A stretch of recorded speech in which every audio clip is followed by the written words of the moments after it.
बोलत बोलत कर सगळं. प्रॅक्टिकल सांगत सांगत माहिती सांगतात. माझ्या उपकरणाचे नाव आहे शेतकरी अवजार किट. जसे की आपण जाणता, भारत हा कृषीप्रधान देश आहे. शेतीला भारतीय अर्थव्यवस्थेचा कणा मानला जातो. भारताची लोकसंख्या विचारात घेता शेतीचे विभाजन होत चालले आहे. शेतीमध्ये अनेक आधुनिक यंत्रांचा वापर केला जातो. तो जोडदार काढतो तोपर्यंत जोडत राहा. बघू 1 2 3 जोडून दाखव कस कस जोडतोय. तुझं मित्र कोण आणखी एकटाच तो काय नाही शाळा वेगळी काय तुझी जोडता तू सावकाश सावकाश. रागत पटला मोळा शोधा.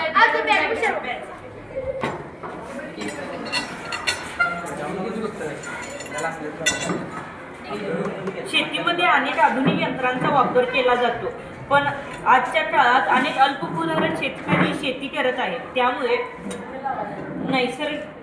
पारंपरिक यंत्रांचा वापर करणे गरजेचे झाले आहे. बरं ठीक समाजात आपण आहे. ते आता नट घातले की ते आवळणार. होय, आवड हे कोळप दाखव. हे दाखव. हे दाखव.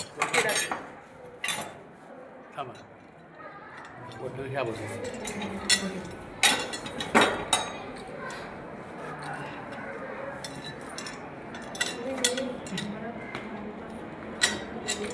ठीक आहे ठीक आहे ठीक आहे. हे दाखव. ते जोड. ठीक आहे. 3 पॉईंट त्याला जोडून ठीक आहे राहू दे. हे दाखव. कळते लक्षात. हे दाखव. धरू लाग. हे दाखव का? थांब जरा दिसू दे व्हिडिओमध्ये.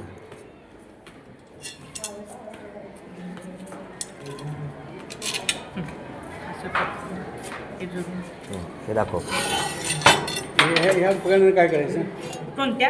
या उपकरणाचा उपयोग. या उपकरणाने आपण शेतात भांगलणीसाठी याचा वापर करू शकतो. भांगलणी? हा, भांगरणे माती पोकळ करणे. माती हे करणे किंवा ज्यावेळेस बारीक गवत शेतात उडवलेलं असतं, माती हे केल्याने म्हणजे कुठल्या पिकासाठी वापरणार हे हे कुठल्या पिकासाठी वापरणार.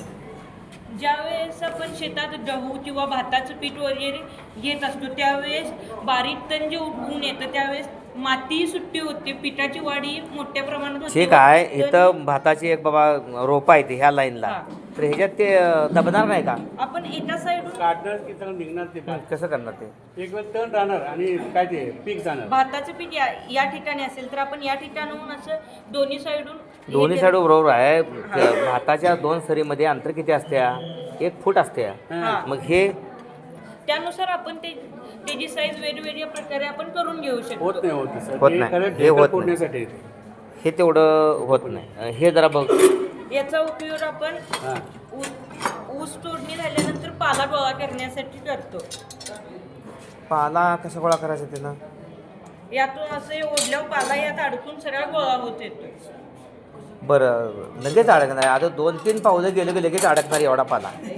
पुन्हा काढायचा. होय, पाला अडकणार की नाही. किती मर्यादा आहे. एका सरीचा पाला काढताना किती वेळा थांबावं लागेल मध्ये काढायला. पाला ओढत नेऊन परत तिथून असं ढीप करत आपण जाऊ शकतोय ना जागी ते उचलायचं. आता आपण पाला ओढत गेलो तर इथंपर्यंत गेल्यानंतर आपण थांबून तिथून पुढं आणि हे करू शकतो. तसंच आपण झाडं वगैरे पाहतो, एखादी झाडाला चिकटे नसतो त्यावेळेस ते झाड तोडताना आपण विळा लावून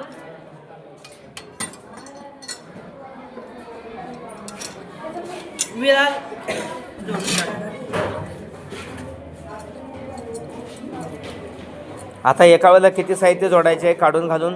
किती प्रकारचं आहे. 9 प्रकारचं साहित्य. नावं सांगते. नावं सांग हातात धरून. नाव सांग.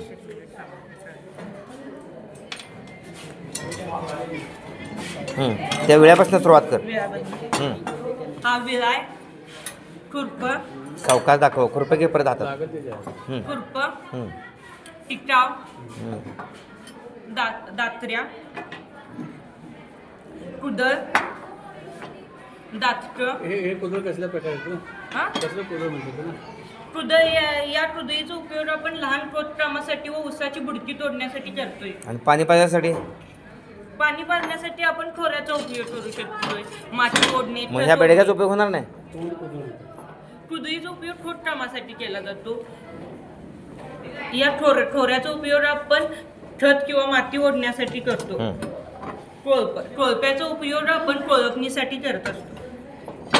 कुऱ्हाडीचा उपयोग झाडाच्या फांद्या तोडणे, लाकूड तोडणे यासाठी केला जातो. एका वेळेला किती प्रकारचे झाले हे? 9 प्रकारची अवजारं जोडू शकतोय त्याचा वापर आपण करू शकतो गरजेनुसार. हा, गरजेनुसार. छान. अशा वेळेस आपण हे करू शकतो. आता खोदकाम करत असताना आपण एका साईडला अशा पद्धतीनं चोरही जोडू शकतो व दुसऱ्या साईडला